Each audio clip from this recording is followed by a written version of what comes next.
slideshow tampilan penuh. Ya, saya buka. Assalamualaikum warahmatullahi wabarakatuh. Perkenalkan, nama saya Yahya dengan NIM 20103111052.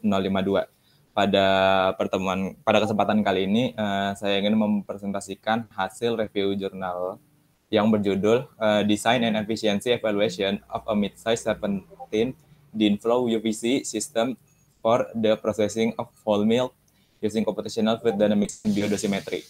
Jadi jurnal yang saya akan review ini itu adalah dia meneliti tentang evaluasi desain dan efisiensi dari sistem UVC aliran DIN dengan tabung serpentin ukuran sedang.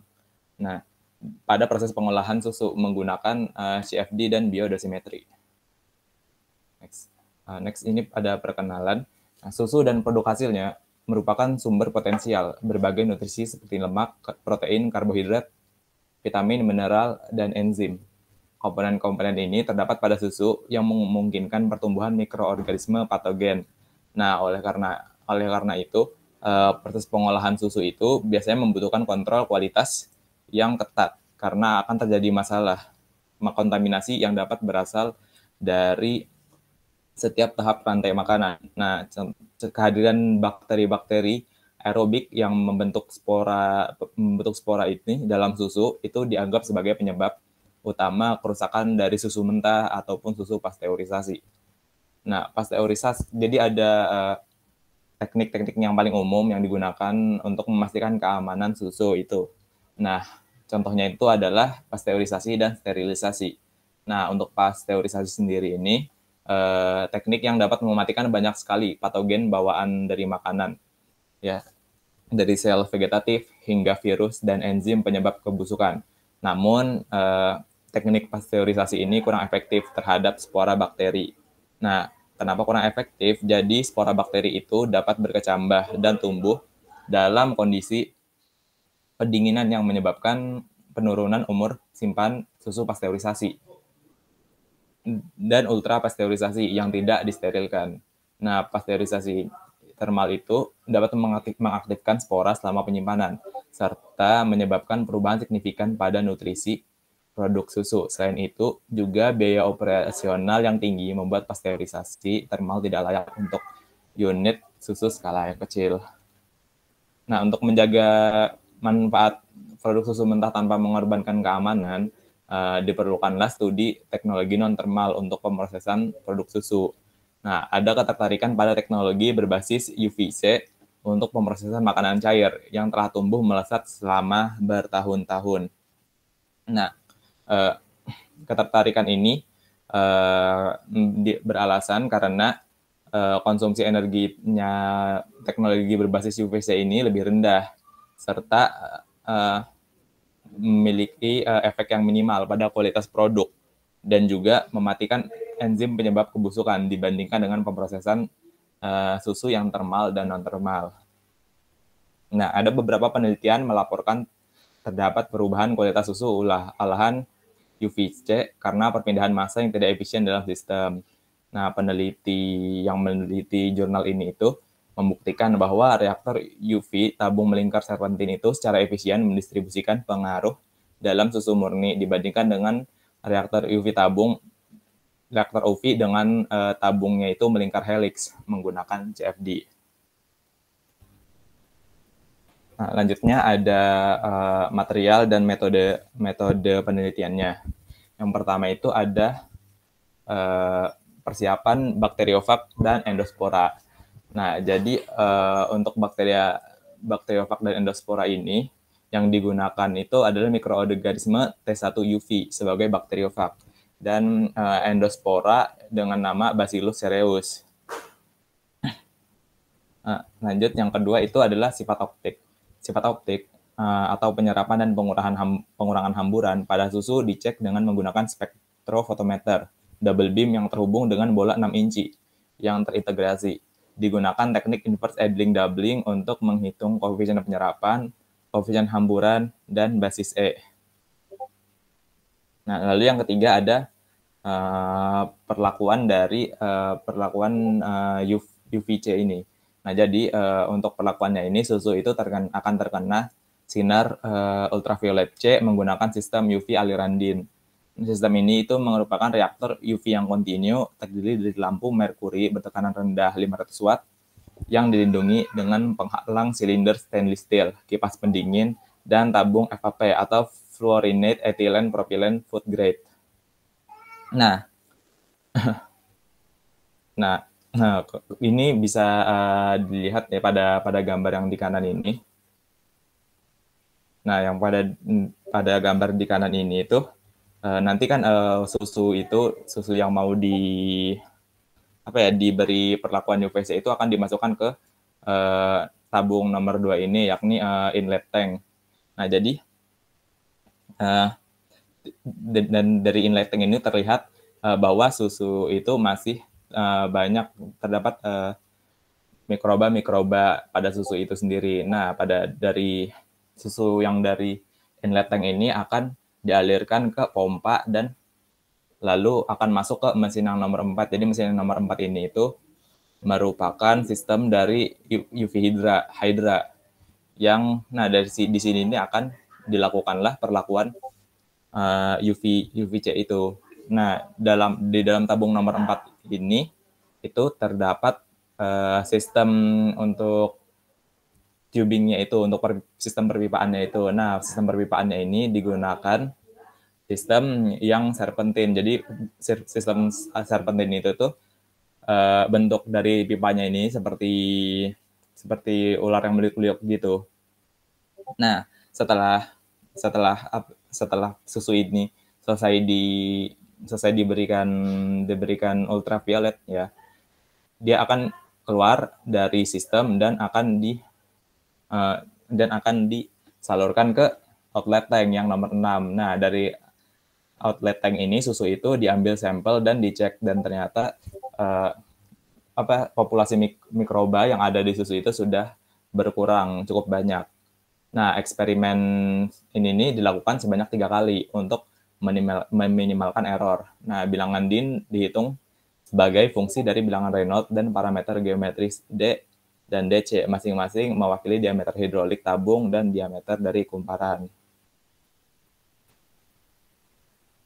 Oke, lanjut ini ada simulasi numerik besaran kecepatan fluida dan radiasi insiden. Nah, jadi penulis ini itu menggunakan ASDIS Fluent 2020 R2 untuk menghitung besaran kecepatan fluida dan radiasi insiden di reaktor tabung kumparan serpentin.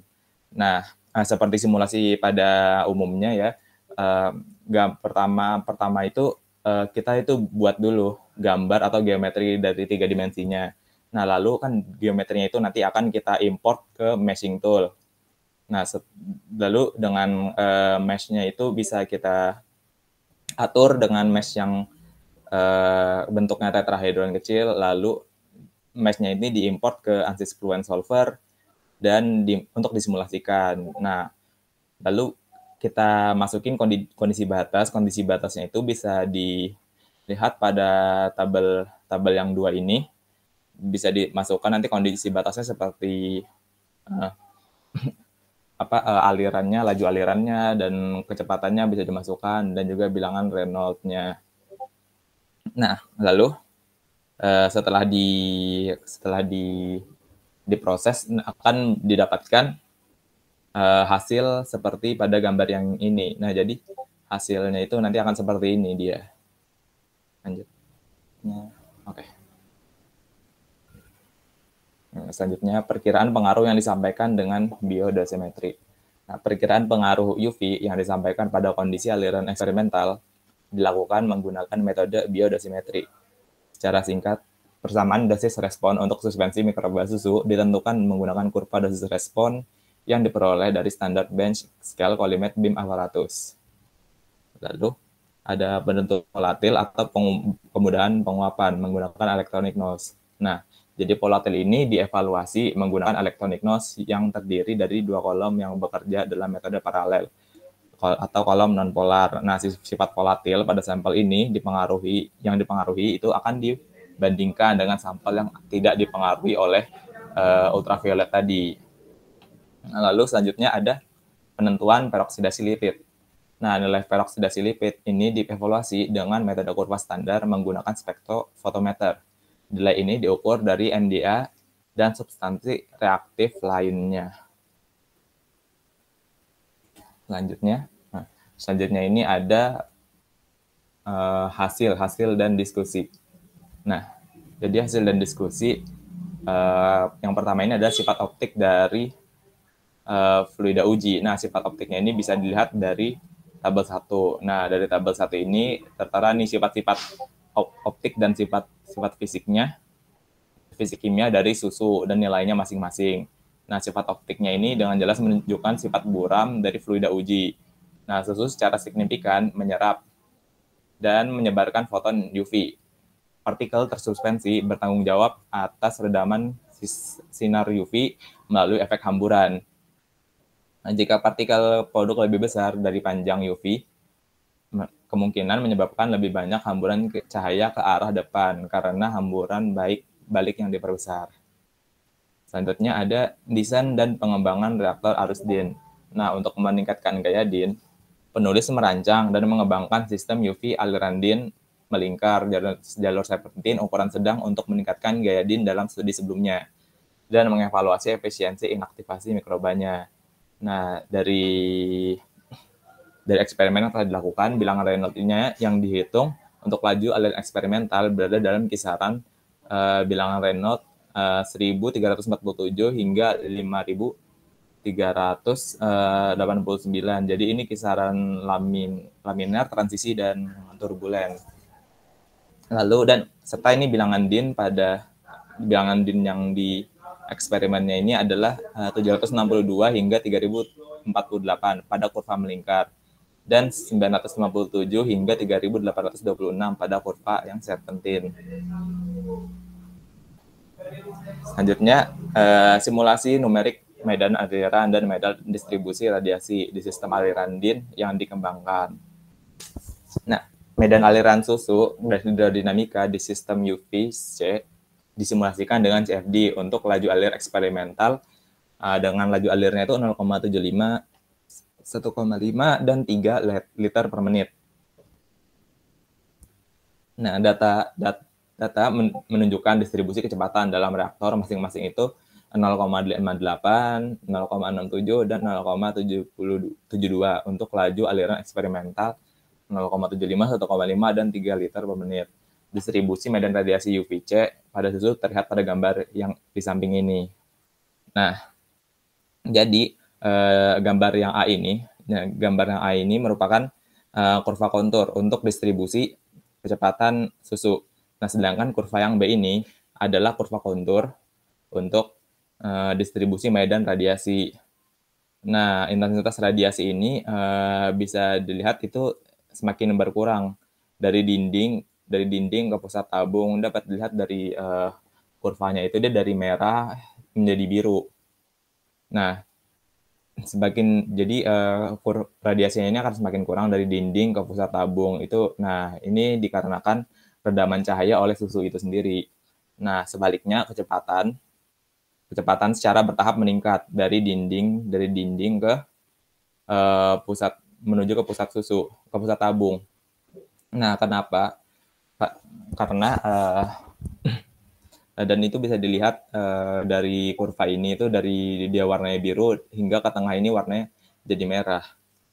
Nah karena kedua hasil ini sistem yang diusulkan dengan lengkungan serpentin dapat mencampur zona bebas radiasi dengan zona radiasi untuk memberikan distribusi pengaruh UVC, ultraviolet C yang efisien ke semua partikel dalam reaktor. Jadi misalnya ini dihubungkan itu kurvanya itu bisa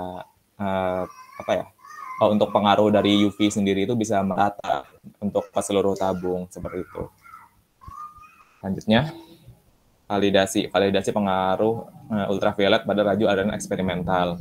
Studi biodesimetri dilakukan dengan menggunakan endospora Bacillus cereus untuk mengukur pengaruh ultraviolet yang disampaikan. Diamati bahwa dengan peningkatan laju aliran, total RF berkurang secara signifikan karena waktu retensi hidrolik yang lebih rendah. Sebaliknya, tingkat RF meningkat seiring peningkatan laju aliran. Nah, RF ini itu apa? RF ini itu adalah reduction equivalent fluence yang menunjukkan seberapa besar pengurangan mikroba pada sistem yang setara dengan seberapa besar pengaruh yang diberikan oleh sinar ultraviolet. Nah, RF ini merupakan indikator yang menunjukkan efek biologis yang dihasilkan oleh reaktor ultraviolet. Nah, sistem ultraviolet C ini cocok untuk mencegah cairan buram ketika kondisi pencampuran efisien yang melampaui gradien intensitas kuat dan memastikan distribusi pengaruh yang efektif. Nah, bisa dilihat juga di grafik ini ya, di grafik ini sudah dijelaskan bahwa seiring secara signifikan tingkat RF ini akan berkurang karena waktu retensi hidrolik yang rendah, sedangkan sebaliknya juga tingkat RF ini akan meningkat seiring peningkatan laju alirannya.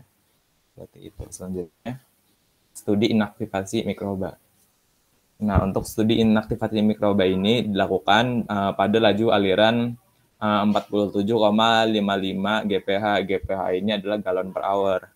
Nah, jadi menggunakan endospora, Bacillus cereus, dan partikel virus T1 UV sebagai pengganti bakteri patogen vegetatif. Nah, data dapat ditunjukkan pada gambar di samping. Nah, jadi gambar yang A ini adalah gambar log reduction endospora, B cereus, dan RF-nya. Nah, untuk gambar B ini, itu adalah log reduction dan RF dari partikel virus T1 UV. Selanjutnya ada hasil dari peroksidasi lipid. Nah, jadi susu ini kan mengandung riboflavin yang dapat menyebabkan peroksidasi lipid ketika pencahayaan sinar ultraviolet C. Itu dapat memperburuk kualitas dan membatasi umur simpan produk susu. Nah, kadar riboflavin dipengaruhi pencahayaan dari foton cahaya ultraviolet. Nah, gambar di samping ini menunjukkan konsentrasi dari MDA pada tiap-tiap pengaruh UV yang diberikan. Nah, jadi untuk ultraviolet yang diberikan ini beragam. Ada yang 0, ada yang tidak diberikan, ada yang diberikannya sebanyak 60 milijoule per centimeter persegi, ada yang 120, ada yang 180. Nah, di sini bisa terlihat bahwa hasilnya ini tidak ada perbedaan antara yang signifikan antara konsentrasi MDA. MDA ini adalah malondialdehid pada sampel kontrol. Pada sampel kontrol dan yang diberi perlakuan pengaruh UV sebesar 60 milijoule per centimeter persegi. Nah, jadi ini antara yang 0 yang tidak diberikan UV dan yang diberikan sebesar 60 ini itu tidak ada perbedaan konsentrasi dari MDA. Nah, dan juga ini pengaruh dari UV-nya ini ternyata cukup untuk menonaktifkan bakteri patogen vegetatif dan endospora Bacillus cereus hingga tingkat yang tertentu.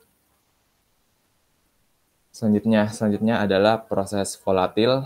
Nah, proses volatil ini secara keseluruhan konsentrasi aldehid tidak berpengaruh nyata terhadap sampel yang disinari UV. Untuk tingkat errornya itu tingkat errornya 5%. Nah, pada sampel yang tidak diberi perlakuan dan diradiasi yang menerima pengaruh ultraviolet sebesar 60 milijoule per centimeter persegi juga tidak memiliki perbedaan yang signifikan dalam konsentrasi keseluruhan aldehida, keton, dan terpen. Namun peningkatan keseluruhan alkohol dan ester dan penurunan konsentrasi asam karboksilat keseluruhan diamati yang mungkin merupakan konsekuensi dari reaksi terang. Selanjutnya ada evaluasi dari electrical energy per order atau EEO. Nah, jadi nilai EEO ini yang lebih rendah menunjukkan efisiensi sistem yang lebih tinggi. Nah, karena setiap mikroorganisme memiliki sensitivitas ultraviolet C yang spesifik, nilai EEO ini bervariasi berdasarkan parameter geometri, desain reaktor, kondisi proses, dan sifat fluida yang sedang diuji. Nah, pada tabel 4 ini itu didapatkan data yakni electrical energy per order pada bakteri Bacteriophage T1 UV ini dan Endospora Bacillus cereus yang dengan kecepatan aliran yang berbeda-beda ya. Nah, dari sini itu didapatkan efisiensi sistem itu akan lebih baik pada laju aliran tertinggi, sedangkan dibandingkan dengan laju aliran terendah. Nah, di sini itu terlihat bahwa pada flow rate yang 47,55 GPH ini didapatkan electrical energy per order yang lebih rendah daripada yang lainnya. Nah, jadi pada laju aliran tinggi ini, 2 atau lebih reaktor dirangkai untuk meningkatkan waktu tinggal dan pengaruh ultraviolet yang ditargetkan. Sehingga keseimbangan antara laju aliran yang dipilih dan jumlah reaktor yang dibutuhkan dalam rangkaian perlu dijaga. Nah, terakhir ada kesimpulan. Nah, jadi kesimpulannya itu sistem ultraviolet baru dengan bentuk tabung melingkar serpentin aliran DIN itu telah dirancang, dievaluasi dengan CFD serta diverifikasi pengaruh ultravioletnya dengan pendekatan biodosimetri pada laju aliran dari 11,88 galon per hour hingga 47,88 galon per hour. Jadi ini tuh tadi 11,88 galon per hour ini adalah 0,5 liter per menit tadi, dan 47,88 galon per hour ini adalah yang 1,5 liter per menit. Nah, ini untuk memproses susu. Nah, dari penelitian ini itu disimpulkan bahwa hasil CFD ini mengungkapkan pencampuran domain fluida yang efisien di lokasi bending serpentin tadi. Selanjutnya ada studi inaktivasi mikroba pada laju aliran 47,88 galon per hour menunjukkan pengurangan log sebesar 1,06 dan 2,33 CFU per mililiter Endospora Bacillus dan T1 UV perlintasan susu melalui sistem. Nah, yang ketiga, tidak ada pengaruh yang signifikan terhadap peroksidasi lipid dan profil volatil hingga RF 60 mJ per cm persegi dengan tingkat errornya itu sebesar 5%. Selanjutnya, yang terakhir, pengolahan ultraviolet C secara skala komersial dari cairan buram seperti susu layak menggunakan desain reaktor yang efisien seperti sistem aliran DIN.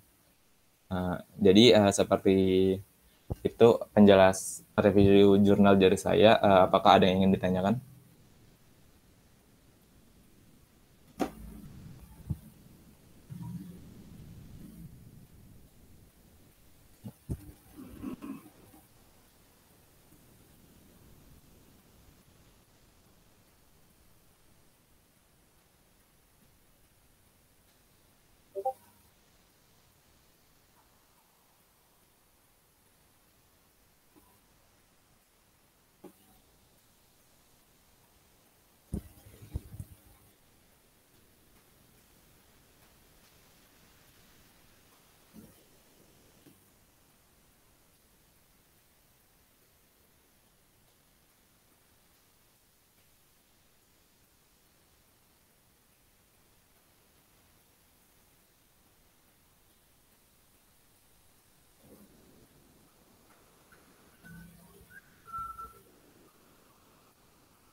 Izin bertanya buat Yahya. Tadi kan ngebahas tentang ini ya, susu gitu ya, dan tentang fermentasi. Terus tadi gue pengen nanya, bagaimana bisa peroksidasi lipid bisa memperburuk kualitas susu dan membatasi umur simpan dari produk susu itu sendiri. Itu aja sih, sekian dari saya. Terima kasih. Oke. Baik, saya tampung dulu pertanyaannya.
Misi izin masuk. Oh, ya, Saya silakan. ingin bertanya ke Mas Yahya.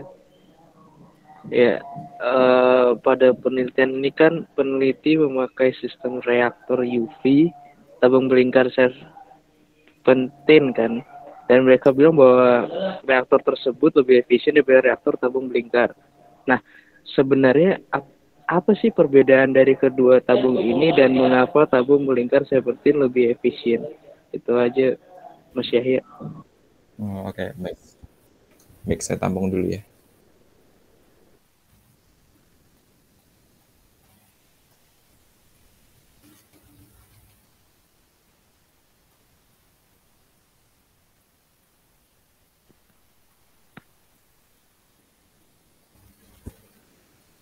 Izin bertanya ya.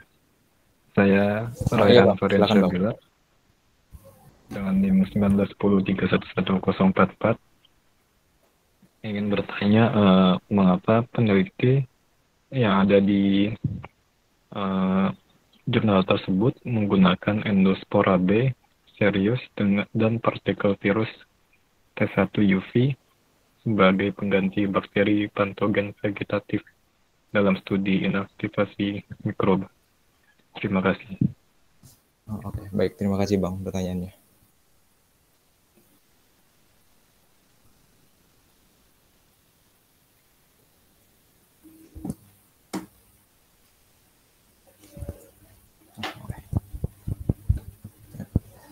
Jadi saya ingin menjawab pertanyaannya dari Franz dulu ya. Jadi pertanyaannya dari Franz tadi itu kok bisa sih peroksidasi lipid itu bisa memperburuk kualitas susu dan membatasi umur simpan produk susu itu sendiri.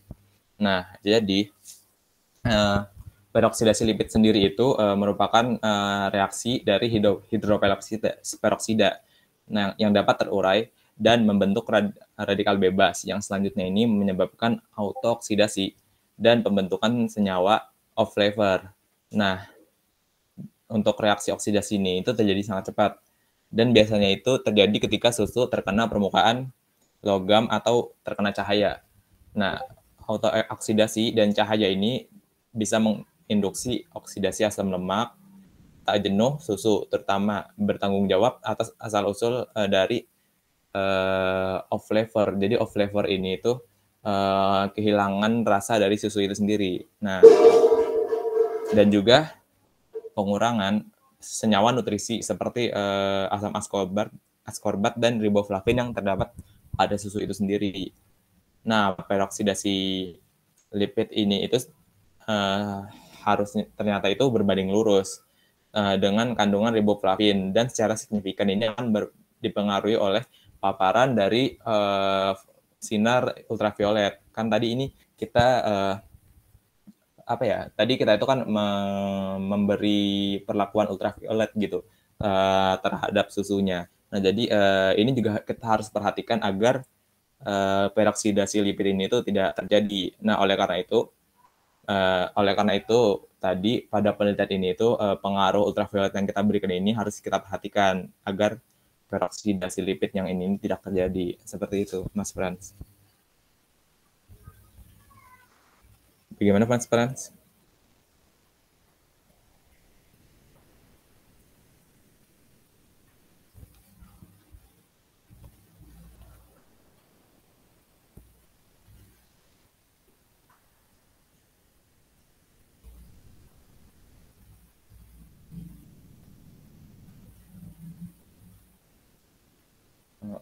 Mas Frans, apakah sudah terjawab?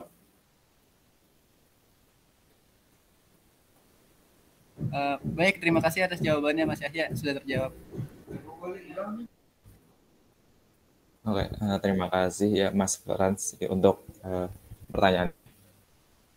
Oke.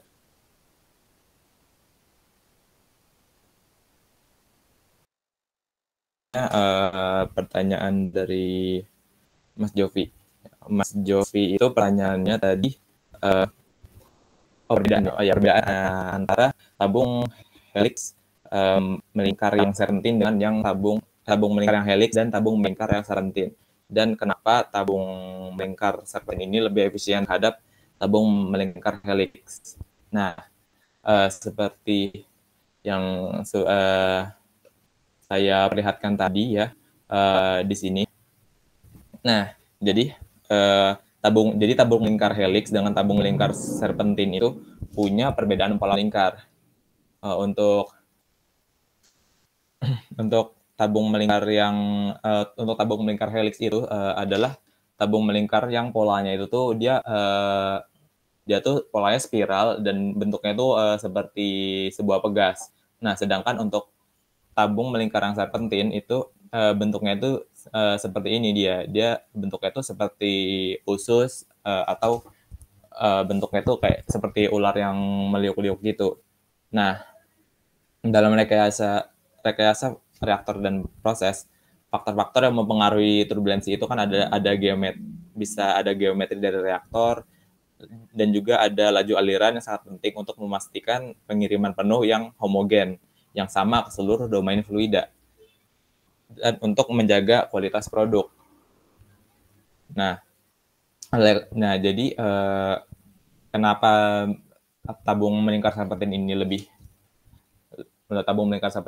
efisien? Nah, karena tabung melingkar serpentin ini itu dia memberikan pengaruh dari luar ke fluidanya ini lebih merata gitu. Kalau misalnya kalau bentuk tabungnya itu melingkar helix, itu dia nggak akan merata dia untuk pengaruh ultraviolet dari luar ke dalam fluidanya tadi. Seperti itu, Mas Jovi. Apakah sudah terjawab?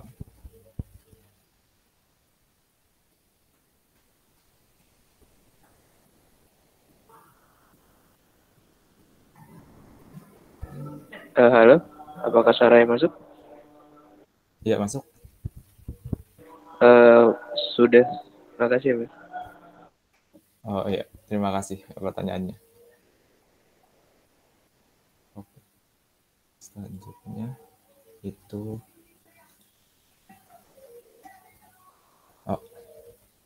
alasannya. Oke. Ya, saya ingin menjawab pertanyaan dari Bang Raihan. Pertanyaannya itu adalah mengapa peneliti ini itu peneliti dari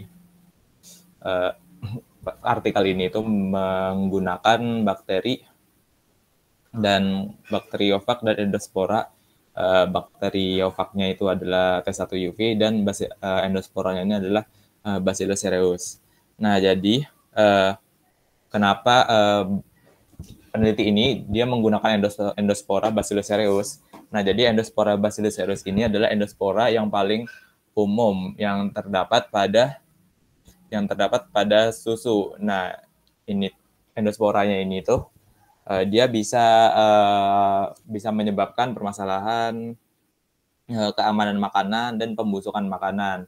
Jadi endospora Bacillus cereus ini ya, karena dia paling umum ditemukan, jadi peneliti itu menggunakan endospora Bacillus cereus ini untuk meneliti. Nah, kenapa kalau bakteriofag yang digunakan ini adalah T1 UV? Nah, alasan peneliti menggunakan bakteriofag T1 UV ini karena bakteriofag kan untuk bakteri patogen vegetatif itu yang ada pada susu itu sebenarnya ada banyak. Contohnya tuh kayak ada bakteri Salmonella, Listeria, Acronobacter, dan lain-lain.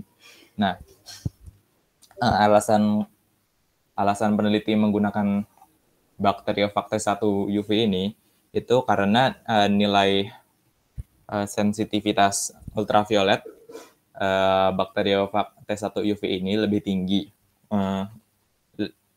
Nilai sensitivitas ultraviolet yang T1 UV ini lebih tinggi daripada daripada nilai sensitivitas bakteriofag yang lain yang seperti Salmonella, terus Listeria dan Cronobacter itu nilai sensitivitas UV-nya itu lebih rendah daripada T1 UV. Nah, tapi nilai T1 UV ini sensitivitasnya itu masih lebih kecil dari Bacillus cereus, dari endosporanya. Nah, jadi digunakan digunakan bakteriofagnya itu adalah T1 UV itu agar pada saat diberi perlakuan UV nanti itu dia bisa membunuh lah bakteri-bakteri patogen vegetatif seperti Salmonella, Listeria, Corynebacter, namun tidak begitu berdampak pada endosporanya seperti itu, Bang Rehan. Bagaimana, Bang? Oke, cukup. Terima kasih atas jawabannya. Oke, terima kasih. Karena sudah 3 pertanyaan, saya cukupkan. Sampai sini saja untuk review jurnal dari saya. Terima kasih. Assalamualaikum warahmatullahi wabarakatuh. Ya, oke. Waalaikumsalam warahmatullahi wabarakatuh. Ya, nanti sama seperti yang